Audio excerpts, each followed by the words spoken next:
नमस्कार, आप देख रहे हैं खबरदार। मैं हूं श्वेता सिंह। सबसे पहले खबरों को खबरदार के लेंस से देखते हैं। पिछले 24 घंटों में बॉलीवुड को ड्रग्स वाली बदनामी के 2 झटके लगे। बॉलीवुड की टॉप एक्ट्रेस में से एक दीपिका पादुकोण और दिया मिर्जा नारकोटिक्स कंट्रोल ब्यूरो के रेडार पर हैं। आज आपको बताएंगे कि ड्रग्स वाली बदनामी के दलदल में कैसे छपाक से गिरी दीपिका पादुकोण और अब आगे क्या होगा। क्या दीपिका अपनी 2017 की चैट की वजह से गिरफ्तार हो जाएंगी? दिया मिर्जा का क्या होगा? अभी और कौन कौन से बड़े सितारों के नाम सामने आ सकते हैं? इन सारे सवालों के जवाब आपको देंगे। आपको हम ये भी बताएंगे कि दीपिका की कोको पार्टी का सच क्या है। हमारे पास कई चौंकाने वाली तस्वीरें हैं। इस पूरे खुलासे में एक बड़ा फैक्टर है बॉलीवुड सेलिब्रिटीज की talent management company Kwan. Drugs connection को लेकर जिन नामों का खुलासा हुआ है उनमें से बहुत से नाम इस कंपनी से जुड़े हुए हैं। सवाल यह है कि ये टैलेंट मैनेजमेंट कंपनी है या बॉलीवुड की ड्रग सप्लायर कंपनी है। अगर इस एंगल की जांच गहराई से हुई तो शायद यह भी पता चल जाएगा कि बॉलीवुड के ड्रग सिंडिकेट का गॉडफादर कौन है। दीपिका की जो ड्रग चैट सामने आई है, हमने एक्सपर्ट्स की मदद से उसका कानूनी विश्लेषण किया है। इससे आपको पता चलेगा कि आगे दीपिका गिरफ्तार हो सकती है या नहीं। इस मामले में दीपिका फंसी है तो कितनी गहरी फंसी है। और आज विपक्ष के निलंबित सांसदों को चाय पिलाने वाली गांधीगिरी का भी विश्लेषण करेंगे। कृषि बिल को लेकर सरकार और विपक्ष के बीच चल रही हाथापाई वाले युद्ध में गांधीगिरी की एंट्री हो गई है। राज्यसभा में हर शर्मनाक हंगामे का दृश्य परिवर्तन हुआ है। आज आपको देखना चाहिए कि हाथापाई और धरने के जवाब में गांधीगिरी और उपवास का राजनीतिक इफेक्ट क्या होता है। दीपिका पादुकोण की बात सबसे पहले करते हैं क्योंकि बॉलीवुड की नंबर 1 हीरोइन है। वो एक फिल्म करने के 15 करोड़ रुपए लेती हैं। बड़े बड़े स्टार्स को इतने पैसे नहीं मिलते। ब्रांड वैल्यू में वो शाहरुख खान, सलमान खान से आगे हैं। लेकिन दीपिका की इस चमक पर बहुत बड़ा ग्रहण लग रहा है। ड्रग्स गैंग की जांच में दीपिका पादुकोण का नाम खुलकर सामने आ गया है। उन्हें एनसीबी पूछताछ के लिए बुलाएगी। उनकी मैनेजर से पूछताछ होगी। इस मैनेजर से दीपिका हैश नाम का नशा मांग रही थी। इन दोनों की 3 साल पुरानी चैट इसका सबूत है। ये कोई सोच भी नहीं सकता था। दीपिका जैसी स्टार्स को करोड़ों युवा रोल मॉडल मानते हैं। 23 से ज्यादा ब्रांड वो एंडोर्स करती हैं। उनकी एक एक बात का असर होता है। वो क्या खाती है, क्या पीती है, कैसे उठती है, कैसे बैठती है, कैसे बोलती है, इसे लोग फॉलो करते हैं। लेकिन किसे पता था कि दीपिका का भी ड्रग्स कनेक्शन निकल आएगा? लोगों के मन में अब बड़े सवाल उठ गए हैं। अगर दीपिका का नाम आ गया तो और कितने स्टार्स ड्रग्स के इस दलदल में हैं? 24 घंटे हो गए हैं। दीपिका पादुकोण अपनी फिल्म की शूटिंग में बिजी हैं और चुप हैं। उन्हें इस पर जवाब देना चाहिए। ये बहुत गंभीर मामला है। दीपिका पादुकोण के बारे में कहना ही क्या, कोई जोड़ नहीं है। नंबर 1 हीरोइन, करोड़ों फैंस, करोड़ों के लिए रोल मॉडल, करोड़ों की कमाई, करोड़ों की ब्रांड वैल्यू। यकीन करना मुश्किल है, दीपिका का एक और चेहरा भी है। दीपिका के चाहने वालों के दिल टूटे होंगे। दीपिका को मानने वालों के दिल टूटे होंगे। कईयों ने तो अब भी यकीन नहीं किया होगा, लेकिन ड्रग चैट अब पूरी दुनिया के सामने है। दीपिका का ड्रग डायलॉग सबकी जुबान पर है। अब दीपिका किसी और डायलॉग के लिए नहीं जानी जाती। लोग अब यही कहकर ताने दे रहे हैं, माल है क्या? मेरे साथ बोलिए, डिप्रेशन ड्रग्स की लत का नतीजा है। अच्छी परवरिश और अलग क्लास का दावा करने वाले तथा कथित ऊंचे घरानों के स्टार बच्चे अपने मैनेजरों से पूछते हैं कि माल है क्या। ये डायलॉग दीपिका से अब जुड़ गया है। हर जगह इसी पर चर्चा है। मैनेजर करिश्मा प्रकाश से दीपिका की चैट फिर आपको दिखाते हैं। ये पूरी चैट आप भी देख लीजिए और पढ़ लीजिए, सब समझ में आ जाएगा। तुम्हारे पास माल है? हाँ, लेकिन घर पर। मैं बांद्रा में हूँ। अगर तुम कहो तो मैं अमित से भिजवा सकती हूँ। Yes please. अमित के पास है, वो लेकर जा रहा है। हैश है ना, गांजा नहीं। बॉलीवुड के ड्रग्स गैंग में दीपिका का नाम चौंकाने वाला है। उनके करोड़ों चाहने वाले, करोड़ों लड़कियां उनके जैसा बनना चाहती हैं। उन्हें रोल मॉडल माना जाता है। You know, mental health is such a thing that कि आप उसके बारे में आप भूल नहीं सकते, specially after going through that kind of an experience. रोज़ मुझे मेरे मेंटल हेल्थ के बारे में सोचना पड़ता है। तो जब मैं उठती हूँ सुबह में, the first thing I have to think about is how am I feeling. और लाइफस्टाइल चेंजेस, दवाइयाँ लेना या एक्सरसाइज करना या टाइम पे सोना, या I think all of these things it has to become a part of my lifestyle. तो ever since 2014 there's not a single day where I wake up and I don't think about my mind and how I'm feeling. तो एक constantly उस चीज़ को maintain रखना या उसका ख्याल रखना बहुत ज़रूरी होता है। पूरी दुनिया में उनकी पहचान है। डिप्रेशन के खिलाफ उनकी लड़ाई को दुनिया मानती है। लेकिन जब से ड्रग्स की बात सामने आई है, लोग कहने लगे कि डिप्रेशन की वजह ड्रग्स की लत थी। कंगना ने भी यही कहा है। मैंने खास तौर पर दीपिका की मानसिक अस्वस्थता की बात की थी। जब आप डिप्रेशन में होते हो तो अपने दिमाग के साथ नहीं उलझते और ना ही ड्रग्स लेते हैं। मैंने उस केस को उदाहरण के तौर पर पेश किया और दीपिका का नाम लिया, लेकिन मैं जानती हूँ आप दिखावा करेंगे जैसे कुछ नहीं समझते। दरअसल साल 2014 को दीपिका को अपने डिप्रेशन के बारे में पता चला था। जी हाँ, उस दौरान दीपिका अवसाद से ग्रस्त थीं। ये चीजें धीरे धीरे दीपिका को परेशान करने लगी थी। इससे छुटकारा पाने के लिए दीपिका को एक प्रोफेशनल की जरूरत थी। सूत्रों की माने तो इसी दौरान क्वान कंपनी की मैनेजर करिश्मा से उनका संपर्क हुआ। दीपिका पादुकोण करिश्मा से अपने डिप्रेशन के बारे में बताती रहीं और इसी दौरान कब वो ड्रग्स का शिकार हो गईं, उन्हें इस बात का पता भी नहीं चला। दीपिका से एनसीबी अब पूछताछ करेगी। उनकी मैनेजर से पूछताछ होगी। उनकी ड्रग चैट के बारे में सवाल किए जाएंगे। दीपिका का कोई जवाब अब तक नहीं आया है। 24 घंटे से ज्यादा हो चुके हैं। दीपिका चुप है, लेकिन लोग बोल रहे हैं। कुछ नए नए नाम आए थे जो इसमें लिप्त थे और फिर ड्रग पेडलर से उनकी साठगांठ का समझ में आया। उसमें दीपिका पादुकोण का नाम आना निश्चित रूप से हम सभी को अचंभित कर गया, क्योंकि हम भी 15 साल से उस इंडस्ट्री में हैं।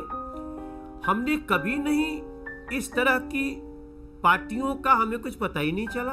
ये कुछ लोगों का नाम आना और स्पेशली दीपिका पादुकोण का नाम आना एक भयानक अचंभा है और अब न जाने कितने सवाल इससे निकल गए हैं। लोग तो अब यही सोचेंगे कि अगर दीपिका जैसी बड़ी स्टार का ड्रग्स में नाम आ रहा है तो ऐसे कितने स्टार्स और होंगे। पूरा बॉलीवुड क्या ड्रग्स के नशे में ही झूमता है। मुंबई से अरविंद ओझा और दिव्येश सिंह के साथ आज तक ब्यूरो। आज दीपिका पादुकोण की एक पार्टी की पुरानी तस्वीरें भी आई। जिस जगह पर यह पार्टी हुई थी उसका जिक्र दीपिका की ड्रग्स चैट में हुआ था। इसी से सवाल उठ रहे हैं कि क्या यह ड्रग पार्टी थी। हैरानी की बात यह है कि दीपिका कुछ नहीं बोल रही है। उन्होंने एक बयान तक नहीं दिया है, लेकिन न बोलने से कोई बचेगा नहीं। बॉलीवुड में नशे की जांच में नए नाम लगातार आ रहे हैं। कल दीपिका पादुकोण का नाम आया था, नम्रता शिरोडकर का नाम आया था, आज दिया मिर्जा का नाम भी आया। बॉलीवुड में ड्रग्स का बहुत बड़ा सिंडिकेट दिख रहा है। ये वीडियो 1 साल से सोशल मीडिया पर वायरल है।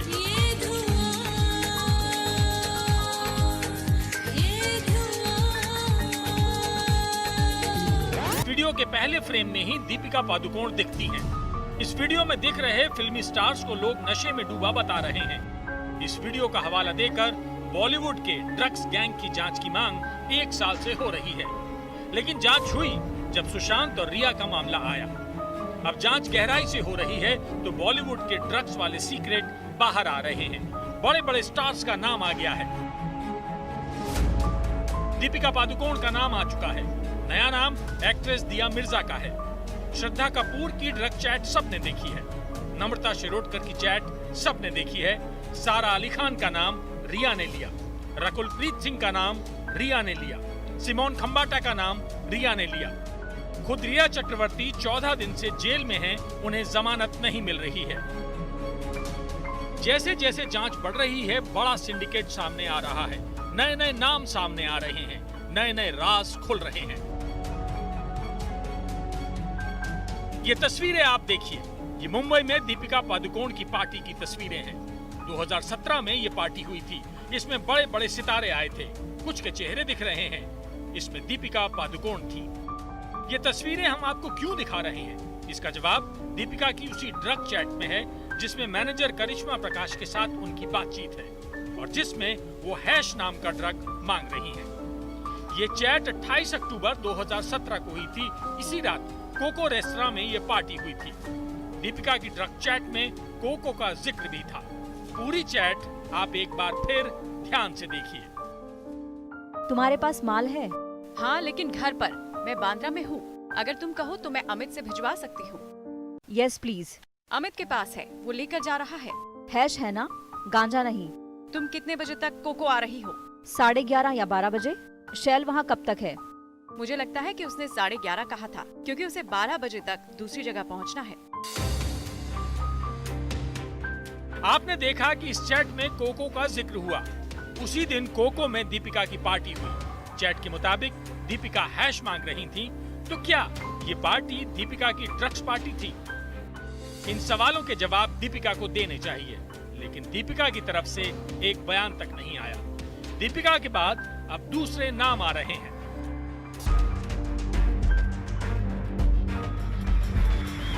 दिया का नाम कैसे आया, इस पर एनसीबी के अंदर से पता चला कि 2 ड्रग्स पेडलर्स अनुज केसवानी और अंकुश से पूछताछ में दिया के नाम का खुलासा हुआ है।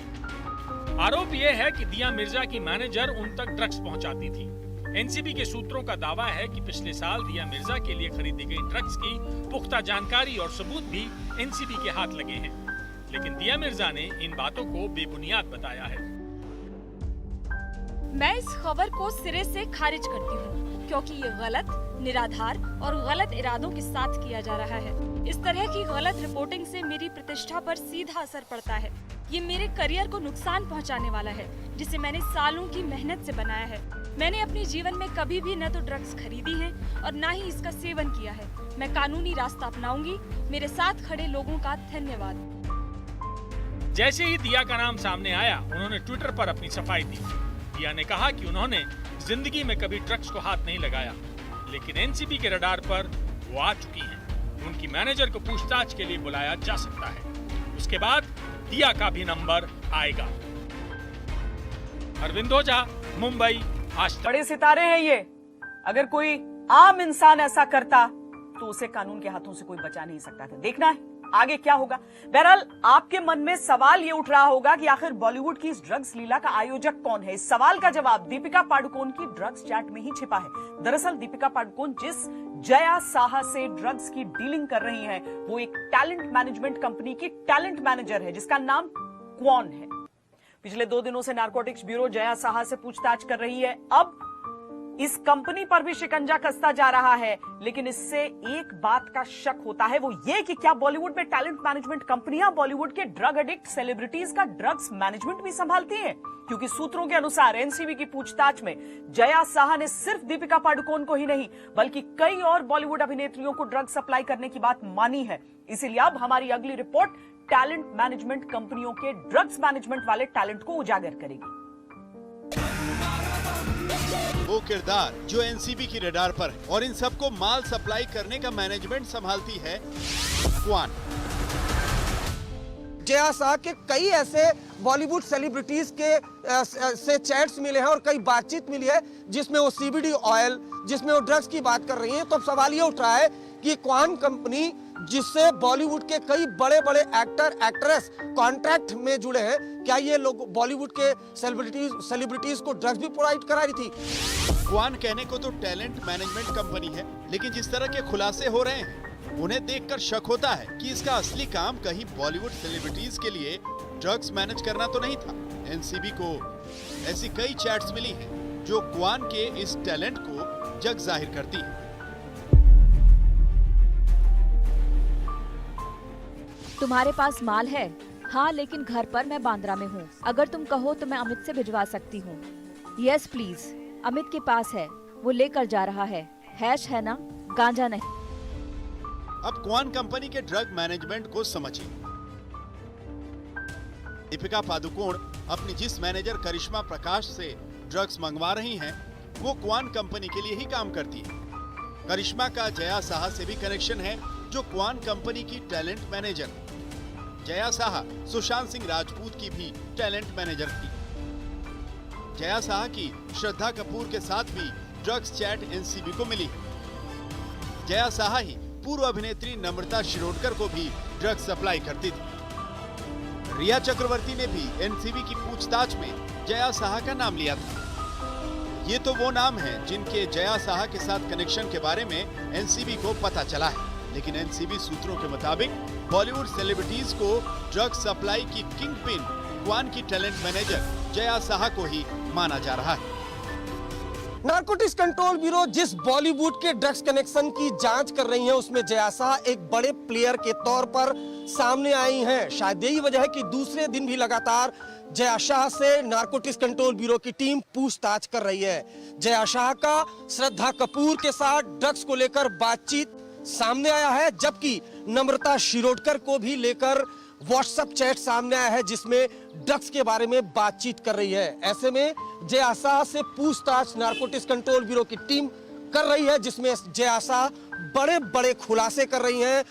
जया के मोबाइल से मिले डेटा से ये पता चला है कि बॉलीवुड सेलिब्रिटीज को जब भी ड्रग्स चाहिए होते थे तो वो जया को ऑर्डर करते थे और इसके चैट वाले सबूत हम आपको दिखा रहे हैं।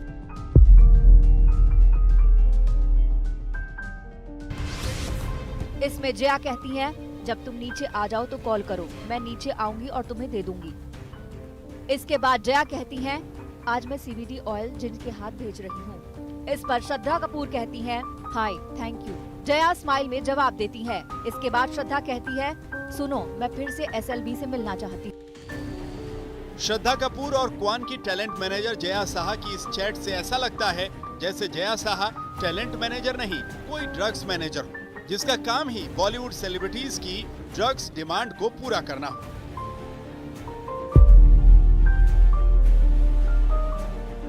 तुमने मुझे प्रॉमिस किया था कि बॉम्बे में मुझे अच्छा MD दोगी और हम साथ में पार्टी करेंगे। मुझे सच में एक ब्रेक की जरूरत है। कैसे? तुम मुझे एक पेडलर बना रही हो, फिर भी तुम्हारी विश मेरे लिए कमांड है। क्वान की टैलेंट मैनेजर जया शाह की क्लाइंट नंबर 3, जिसका पता NCB को लगा है, वो है पूर्व मिस इंडिया और 90 के दशक की हिट हीरोइन नम्रता शिरोडकर। चैट में जया ने नम्रता के लिए N लिखा है।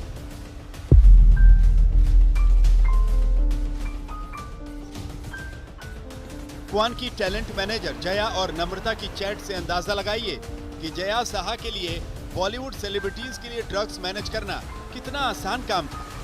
तुमने मुझे प्रॉमिस किया था कि बॉम्बे में मुझे अच्छा MD दोगी और हम साथ में पार्टी करेंगे। मुझे सच में एक ब्रेक की जरूरत है। कैसे? तुम मुझे एक पेडलर बना रही हो, फिर भी तुम्हारी विश मेरे लिए कमांड है। क्वान की टैलेंट मैनेजर को ड्रग मैनेजमेंट में कितना अनुभव है, इसका पता रिया चक्रवर्ती के साथ उसकी चैट से भी चलता है, जिसमें वो रिया को बता रही हैं कि सुशांत को ड्रग्स कब और कैसे देनी है। कॉफी, चाय या पानी में सिर्फ 4 बूंदे डालो और उसे पीने दो। किक लगने के लिए 30 से 40 मिनट देना होगा। अब तक जितनी भी बॉलीवुड सेलिब्रिटीज के नाम ड्रग्स रैकेट में सामने आए हैं, उन सब की कॉमन मैनेजर हैं जया शाह। लेकिन NCB सूत्रों की माने तो जया शाह ने अभी जिन बॉलीवुड सेलिब्रिटीज के नामों का खुलासा किया है, वो तो सिर्फ शुरुआत भर है।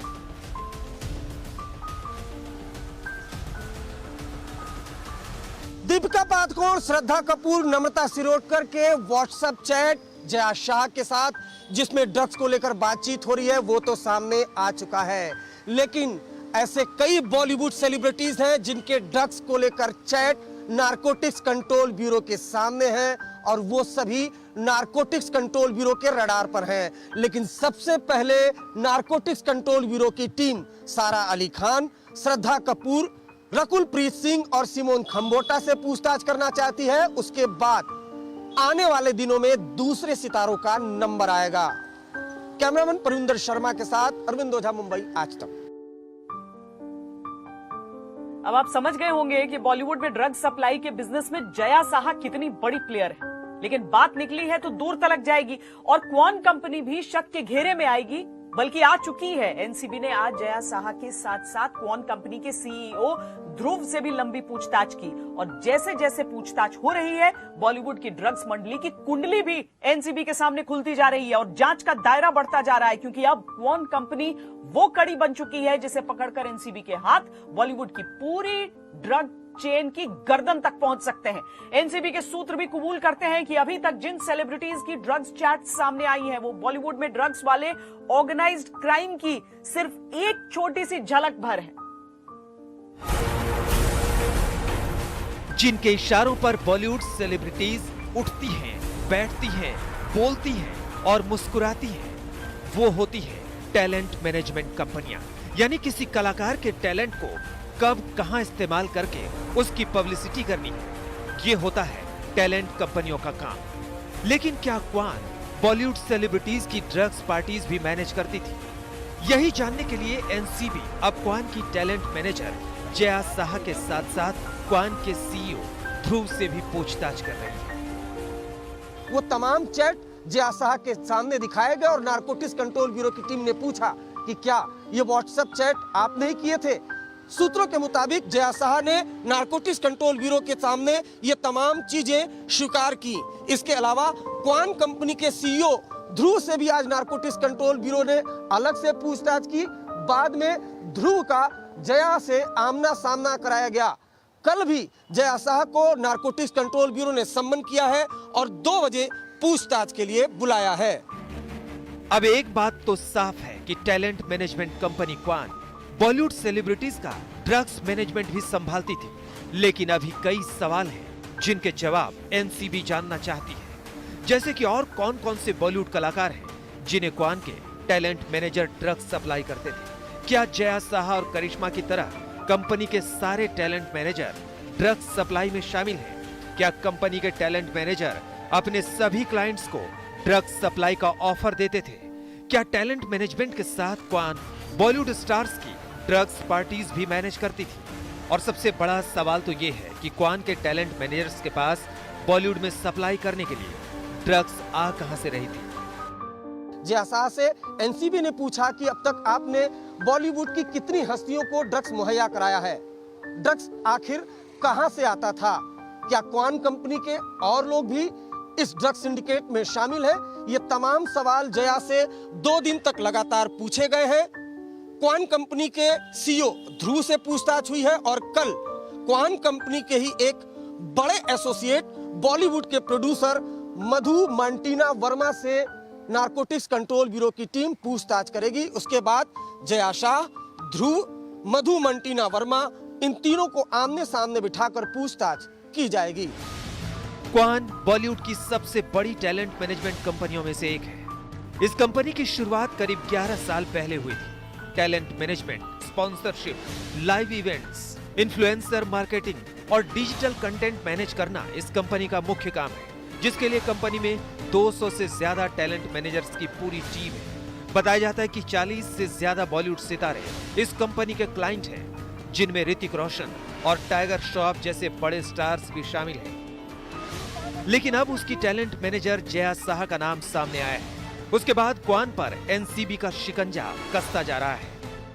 हम इस वक्त मुंबई के अंधेरी इलाके में हैं। यहाँ पर जो कॉमर्स सेंटर मेरे पीछे आप देख रहे हैं, यही वो इमारत है जहाँ पर कि दूसरे मंजिले पर क्वान टैलेंट सेंटर जो कंपनी है उसका दफ्तर है। पिछले 5 महीनों से यहाँ पर जो लोग हैं उन्होंने बताया कि पिछले 5 महीनों से ये कंपनी बंद पड़ी हुई है। यहाँ पर कोई नहीं आता, सिर्फ कुछ पियोन आते हैं, वो साफ सफाई करते हैं और 15 दिन पे फिर चले जाते हैं। लेकिन इस वक्त इनके जो कई सारे जो कर्मचारी हैं वो फिलहाल एनसीबी की रडार पे हैं। यहाँ पर जो लेकिन दफ्तर है वो सूना पड़ा हुआ है। जिस तरह से अब सुशांत की मौत का केस बॉलीवुड में ड्रग्स के खेल तक जा पहुंचा है, उससे अब आगे कई और बड़े खुलासे होना तो तय है, क्योंकि ए लिस्टेड कलाकारों का नाम आने के बाद एक बात तो साफ हो चुकी है कि बॉलीवुड में ड्रग्स का कारोबार कितने ऑर्गेनाइज्ड तरीके से चलाया जा रहा है, जिसमें टैलेंट मैनेजमेंट कंपनियां बॉलीवुड कलाकारों की ड्रग्स वाली डिमांड का भी मैनेजमेंट संभाल रही है। आज तक ब्यूरो। बॉलीवुड के बड़े बड़े सितारों को ड्रग्स सप्लाई करने का टैलेंट रखने वाली क्वान की पूरी हिस्ट्री खंगाली जा रही है और अब इस मामले में फिल्म निर्माता मधु मंटेना भी फंसते दिखाई दे रहे हैं, क्योंकि वो क्वान के सह संस्थापक भी हैं और अब एनसीबी ने उन्हें भी बुधवार को पूछताछ के लिए बुला लिया है। वैसे दीपिका पादुकोण की तरह मधु मंटेना भी बॉलीवुड के ए ग्रेड सेलिब्रिटी हैं, जिनका नाम ड्रग्स केस में सामने आया है। मधु मंटेना फैंटम फिल्म्स के को फाउंडर हैं, जिसने लुटेरा, हंसी तो फंसी, बॉम्बे वेलवेट और क्वीन जैसी कामयाब फिल्में बॉलीवुड को दी हैं। प्रोड्यूसर के तौर पर उड़ता पंजाब, रमन राघव 2.0, सुपर 30, हाईजैक, मनमर्जियां, शानदार और हंटर जैसी हिट फिल्में मधु मंटेना ने बनाई हैं। साल 2008 में मधु मंटेना आमिर खान की सुपरहिट फिल्म गजनी का प्रोडक्शन कर चुके हैं।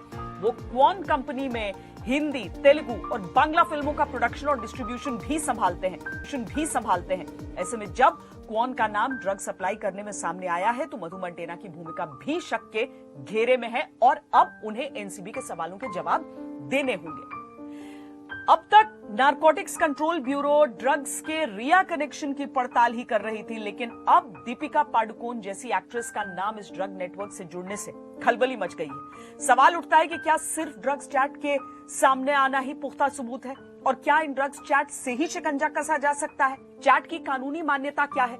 जानकारों के अनुसार एनसीबी को अभी कई सवाल के जवाब तलाशने हैं। पूरे चेन को जोड़ना होगा, तब जाकर दीपिका पादुकोण जैसी अभिनेत्री पर शिकंजा कसा जा सकता है।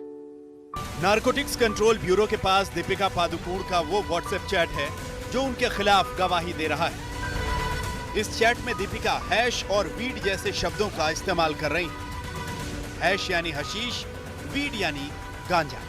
नारकोटिक्स कंट्रोल एक्ट के तहत हैश और वीड नशीले पदार्थ की श्रेणी में आते हैं और इनके इस्तेमाल पर पूरी तरह से प्रतिबंध है। साल 2017 के दीपिका पादुकोण के इस चैट का खुलासा तब हुआ जब एनसीबी ने सुशांत सिंह राजपूत की टैलेंट मैनेजर जया शाह से कड़ाई से पूछताछ की। अब एनसीबी कभी भी दीपिका को पूछताछ के लिए समन कर सकती है। उनसे इस चैट के बारे में सवाल जवाब हो सकते हैं। अगर इस केस में कोई चैटिंग है, कॉल रिकॉर्ड है, सीडीआर कब्जे में ली गई है या मांगी गई है किसी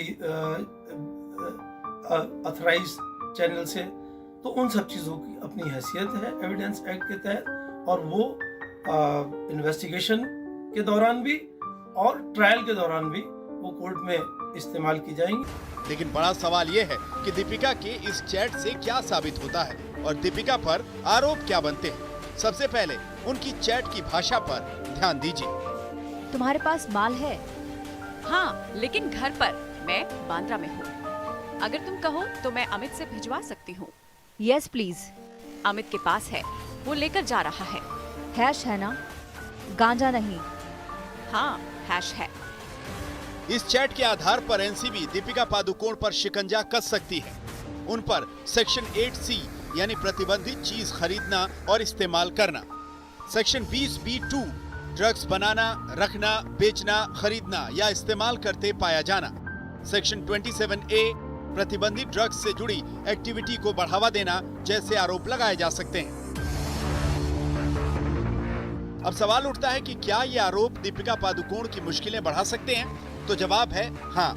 ये व्हाट्सएप चैट दीपिका की मुश्किलें बढ़ाने के लिए काफी, लेकिन इसके लिए एनसीबी को अभी कई कड़ियां जोड़नी पड़ेंगी। कई सवालों के जवाब तलाशने होंगे। मसलन दीपिका और करिश्मा के बीच बातचीत में ये साफ नहीं है कि हैश और वीड का इस्तेमाल किसके लिए हो रहा था। दीपिका ड्रग्स खुद के लिए मांग रही थी या किसी और के लिए? अगर दीपिका ड्रग्स खरीद रही थी तो पैसे का ट्रांजैक्शन साबित करना होगा, यानी लेन देन। ड्रग्स की मांग करते, ड्रग्स की सप्लाई होते और इसके बदले में पैसे देने की पूरी चेन को स्थापित करना होगा। दीपिका ड्रग्स किससे मांग रही थी? क्या वो पेडलरों के सीधे संपर्क में थी? इस चेन को भी साबित करना होगा। इस चैट में ड्रग्स की मात्रा का जिक्र नहीं है, यानी ड्रग्स लिया गया तो कितना। और सबसे आखिर में कि अगर दीपिका अपने लिए ड्रग्स मांग रही थी तो क्या वो ड्रग्स को ट्रांसपोर्ट भी कर रही थी? ट्रांसपोर्ट का मतलब ये कि क्या वो किसी और व्यक्ति तक ड्रग्स पहुंचा रही थी? एक इलेक्ट्रॉनिक एविडेंस के फॉर्म में अवेलेबल होने की वजह से केस अपना प्रूव करना इतना आसान नहीं होगा, क्योंकि हर एक व्हाट्सएप कॉन्वर्जेशन के अंदर, जैसे प्रेस के नाम को पढ़ने को मिल रहा है कि एक कॉन्वर्जेशन ये है कि कौन सा ड्रग अवेलेबल है, ये ड्रग भिजवाओ, कौन लाने वाला है, कौन डिलीवर करने वाला है, कौन रिसीव करने वाला है। उन लोगों के नाम की बुनियाद के ऊपर ये एविडेंस को रिलाई किया जा रहा है। जब तक एक्चुअल डिलीवरी का एविडेंस रिकॉर्ड पर नहीं आता तो ये WhatsApp conversation is useless for NCB. You may make it admissible in law under 65B। आप अपना जो सर्टिफिकेट प्रोड्यूस कर डालोगे 65B का, उसको एडमिसिबल बना दोगे, प्राइमरी सोर्स का ओरिजिनल प्राइमरी एविडेंस प्रोड्यूस कर दोगे आप, लेकिन जब तक डिलीवरी की एविडेंस आपके हाथ में नहीं होती, NCB can not do anything. जानकारों के मुताबिक दीपिका पादुकोण की इस चैट में कई बातें साफ नहीं है। मसलन वो ड्रग्स किसके लिए मांग रही थी और क्या उन्हें ड्रग्स मिला? अगर मिला तो कितना मिला? क्या ड्रग्स के बदले पैसे दिए गए? ये सब साबित करना होगा।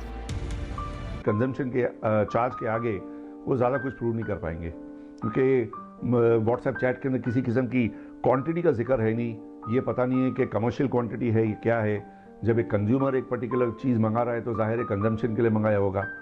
और उस बुनियाद के ऊपर एनसीबी का इन्वेस्टिगेशन प्रोसीड होगा। अब ये भी हो सकता है कि स्टेटमेंट जब ये रिकॉर्ड करने के लिए बुलाएं आदमी को, तो हो सकता है उनका ब्रेथ टेस्ट ले, उनका हेयर टेस्ट ले, ब्लड टेस्ट ले, यूरिन टेस्ट ले। लेकिन आज 2017 के बाद में 3 साल गुजरने के बाद में मुझे नहीं लगता है कि या तो ब्रेथ टेस्ट या यूरिन टेस्ट या ब्लड टेस्ट या हेयर फॉलिकल टेस्ट के अंदर भी एनसीबी को किसी किस्म की एविडेंस मिलेगी कि भाई 2017 के अंदर आदमी जो है वो कंजम्पशन किया होगा। यहाँ रिया शोविक और करिश्मा दीपिका की चैट का अंतर भी समझ लीजिए। दरअसल रिया और शोविक का ड्रग कनेक्शन और पेडलरों से चेन जुड़ गई थी। रिया के क्रेडिट कार्ड से पेडलरों को पैसों का भुगतान हुआ था, लेकिन दीपिका के मामले में ये साबित होना बाकी है। हालांकि व्हाट्सएप चैट दीपिका की मुश्किलें बढ़ा देने के लिए काफी है। कम से कम उनसे पूछताछ तो होगी ही। मुंबई से अरविंद ओझा और विद्या के साथ संजय शर्मा, दिल्ली आज तक। अगली खबर पर जाने से पहले जल्दी से आपको ये बता देते हैं कि बॉलीवुड के ड्रग्स गैंग पर एनसीबी क्या कार्रवाई कर सकती है। 6 एक्ट्रेस जो एनसीबी के रेडार पर हैं, उनमें दीपिका पादुकोण से एनसीबी पूछताछ कर सकती है, श्रद्धा कपूर से एनसीबी पूछताछ करने वाली है। वहीं दिया मिर्जा पर फैसले को लेकर अभी कोई निर्णय नहीं है, जबकि एनसीबी सारा अली खान से पूछताछ करने जा रही है। अभिनेत्री नर्मदा शिरोडकर से पूछताछ होगी या नहीं, अभी ये साफ नहीं है।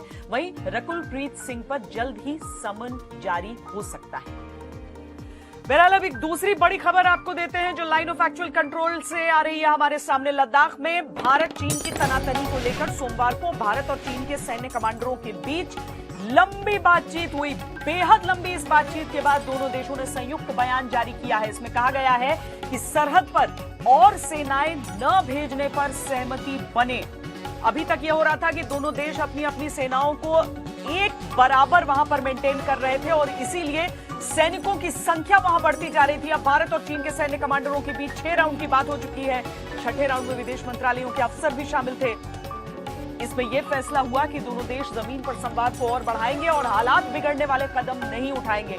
इस बैठक में जल्दी कोर कमांडर्स की 7वें राउंड की बैठक करने का भी फैसला हुआ है। लेकिन इससे पहले चीन के राष्ट्रपति शी जिनपिंग ने संयुक्त राष्ट्र महासभा को संबोधित करते हुए शांति की बात दोहराई। शी जिनपिंग ने कहा कि बीजिंग किसी युद्ध का इरादा नहीं रखता है। देशों के बीच मतभेद हो सकते हैं, लेकिन उन्हें संवाद के माध्यम से इसे हल करना चाहिए। चीन विकासशील देश है जो शांतिपूर्ण, खुले मन से हालात सामान्य करने के लिए प्रतिबद्ध है। हम बातचीत और बातचीत के माध्यम से मतभेदों को दूर करने, दूसरों के साथ विवादों को हल करने के लिए प्रयास जारी रखेंगे, ये शी जिनपिंग ने कहा है। हालांकि चीन धोखा देने में माहिर है, उसकी कथनी और करनी में हमेशा अंतर रहता है। इसीलिए भारत हमेशा उतनी तैनाती अपनी बनाए रखेगा जितनी चीन एलएसी के उस पार रखेगा। बहरहाल अब उस गांधीगिरी की बात करते हैं जो आज राजनीति की दुनिया में ट्रेंड कर रही है। रविवार को राज्यसभा के उपसभापति हरिवंश के सामने राज्यसभा की मर्यादा टूटी थी, लेकिन आज सुबह सुबह वो धरना दे रहे निलंबित सांसदों के लिए चाय लेकर पहुंच गए। एक तरह की गांधीगिरी थी।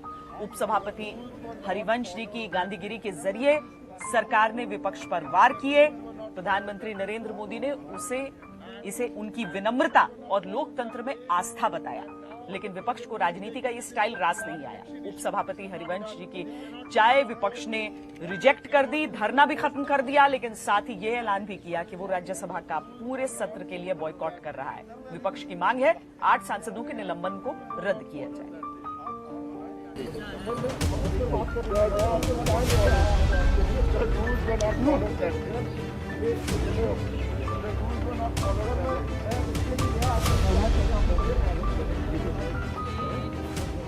राज्यसभा के 8 निलंबित सांसदों के रात भर धरने पर रहने के बाद ये उपसभापति हरिवंश की चाय वाली गांधीगिरी ही थी। लेकिन चाय लेकर आए हरिवंश के साथ सांसदों की इस चर्चा से भी संसद का तूफान शांत नहीं हुआ,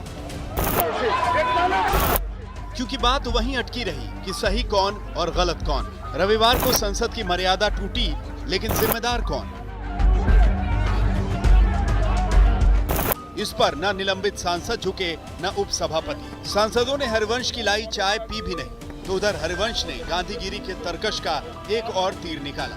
हरिवंश ने राष्ट्रपति और उपराष्ट्रपति को चिट्ठी लिखी और 1 दिन के उपवास का ऐलान कर दिया। हरिवंश ने लिखा, 20 सितंबर को राज्यसभा में जो हुआ उससे गहरी आत्मपीड़ा, आत्मतनाव और मानसिक वेदना में हूँ। सदन के माननीय सदस्यों द्वारा लोकतंत्र के नाम पर हिंसक व्यवहार हुआ। आसन पर बैठे व्यक्ति को भयभीत करने की कोशिश हुई। हृदय और मानस को बेचैन करने वाले लोकतंत्र के चीर हरण का दृश्य पूरी रात मेरे मस्तिष्क पर छाया रहा। सो नहीं सका। हरिवंश की चाय और उपवास वाले दांव पर खुद प्रधानमंत्री नरेंद्र मोदी ने विनम्रता और लोकतंत्र में आस्था वाला मुलम्मा चढ़ा दिया।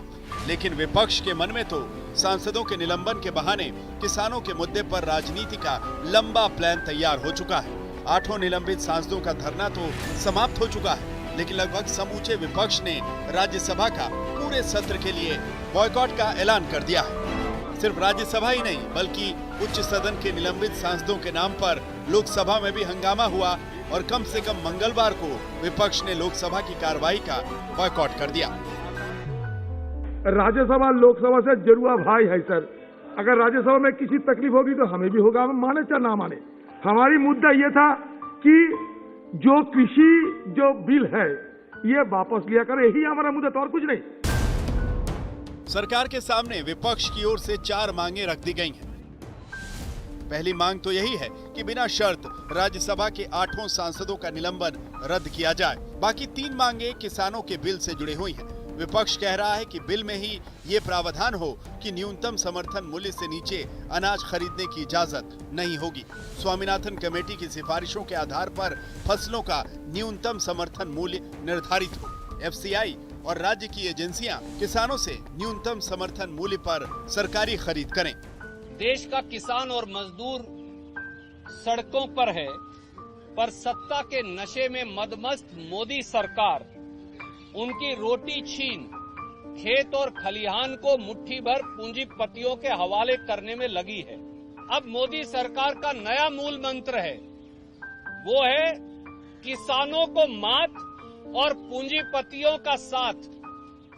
खेत मजदूरों का शोषण और पूंजीपतियों का पोषण। वैसे तो न्यूनतम समर्थन मूल्य को लेकर सरकार पहले ही भरोसा दे रही है कि ये व्यवस्थाएं पहले की तरह जारी रहेंगी, लेकिन संसद से लेकर सड़क की लड़ाई में जुटे विपक्ष को सरकार की नीयत में खोट नजर आता है। उधर किसानों की फसल की बिक्री और कॉन्ट्रैक्ट फार्मिंग के दोनों बिलों के संसद से पास होने के इस हंगामे के बीच सरकार ने किसानों से जुड़े तीसरे बिल पर भी मंगलवार को संसद की मुहर लगवा दी। आपात परिस्थितियों को छोड़कर अनाज, दलहन, तिलहन, प्याज और आलू के मनचाहे भंडारण की छूट देने वाले बिल को राज्यसभा की भी मंजूरी मिल गई। तीनों बिलों को मिलाकर सरकार कृषि क्षेत्र में सबसे बड़े सुधार का दावा कर रही है, तो विपक्ष सड़कों पर उतरने लगा है। मंगलवार को एक और यूथ कांग्रेस ने प्रदर्शन किया, तो उधर बंगाल में TMC ने सड़क पर संग्राम किया। संसद की गर्मी जब सड़कों पर आ जाती है तो मानो विरोध प्रदर्शन में बदल जाती है। एक और जहां ताली और थाली लेकर तृणमूल कांग्रेस ने सड़कों पर प्रदर्शन किया, तो वहीं ये भी साबित कर दिया कि आने वाले दिनों में ये लड़ाई संसद नहीं सड़कों पर लड़ी जाएगी। Trinamool Congress women's wing, then we have the youth wing, then we have all our different wings in the parties. The next 2 days, every town, every village, we have to take and spread this message of how the Indian farmer is being cheated. किसानों के नाम पर विपक्ष को सरकार को घेरने का बड़ा मौका नजर आ रहा है, लेकिन इस पर सरकार भी बैकफुट पर नहीं है। कोलकाता से मनोज ज्ञा और दिल्ली से हिमांशु मिश्रा के साथ आनंद पटेल, आज तक।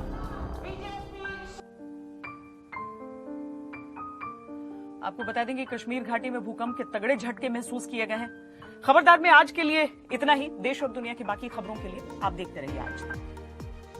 नमस्कार, मैं हूं अंजना ओम कश्यप। हमें उम्मीद है ये वीडियो आपको पसंद आया होगा। लेटेस्ट खबरों के लिए यूं ही देखते रहिए आज तक, और इस वीडियो के पसंद आने पर लाइक, शेयर एंड सब्सक्राइब करना ना भूलें।